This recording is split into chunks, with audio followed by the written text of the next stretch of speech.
সমুদ্রের ঢেউ নিয়ে আসে। মেয়েটি নড়ে ওঠে, চোখ তুলে তাকায়। তার অপূর্ব গায়ের রং, ঘোলাটে চোখ, কানা ঠোঁট থেকে রক্ত ঝরছে, চোখের চারপাশে গাঢ় কালো দাগ। এই নতুন নয়, মুখের এমন দশা রিমান্ডে আসা সব আসামিরই হয়।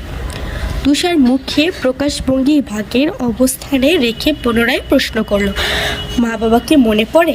মেয়েটি বাধ্যের মতো নাতা পারে। মনে পড়ে। তুষার কিছুটা ঝুঁকে এলো। মেয়েটির দৃষ্টি জোরে তুষার পেশাদারি কণ্ঠে প্রশ্ন করে, কী অবস্থা? ফাহিমা নিজের ব্যর্থতা প্রকাশ করার সঙ্গে 4 দিনের বর্ণনা দেয়।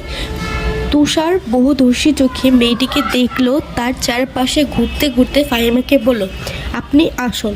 রিমান্ডে আসামিকে বিভিন্ন নির্যাতনের মাধ্যমে জিজ্ঞাসাবাদ করার ব্যাপারটা ফাহিমের কাছে বিপুল উপভোগ্য, কিন্তু এই প্রথম যে কখনো দায়িত্ব থেকে পালাতে যাচ্ছে।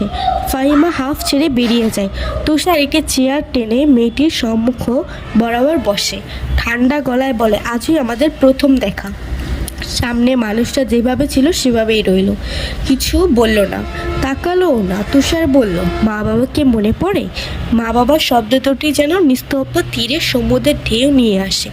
মেয়েটি নড়ে ওঠে, চোখ তুলে তাকায়। তার অপূর্ব গায়ের রং, ঘোলাটে চোখ, কানা ঠোঁট থেকে রক্ত ঝরছে, চোখের চারপাশে গাঢ় কালো দাগ। এই নতুন নয়, মুখের এমন দশা রিমান্ডে আসা সব আসামিরই হয়।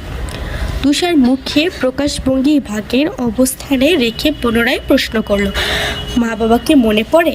মেয়েটি বাধ্যের মতো নাতা পারে। মনে পড়ে। তুষার কিছুটা ঝুঁকে এলো। মেয়েটির দৃষ্টি জোরে নীলছে যন্ত্রণা। তুষার তার হাতের বাঁধন খুলে দেয়। নির্বিকার ভঙ্গিতে প্রশ্ন ছিল, নাম কি?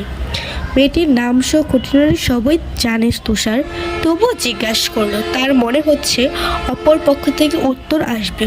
তার ধারণাটা সত্য প্রমাণ করতে ভারাক্রান্ত কণ্ঠে মেয়েটির নিজের নাম উচ্চারণ করলো, পদ্ম। আমি পদ্মজা। পদ্মজা চৈতন্য হারিয়ে হেলে পড়ে তুষারের ওপর। তুষার দ্রুত তাকে বাহুডোরে আটকে ফেল। উঁচু কণ্ঠে ফাহিমাকে বলল, ফাহিমা দ্রুত আসুন। 1989 সাল। সকাল সকাল রোহিত ঘটকের আগমনে হেমলতা বিরক্ত হন। তিনি বহুবার পই পই করে বলেছেন, পদ্মর বিয়ে আমি এখনই দেব না, পদ্মকে অনেক পড়াবো। তবুও রশিউদ্দিন প্রতি সপ্তাহে নতুন নতুন প্রস্তাব নিয়ে আসে।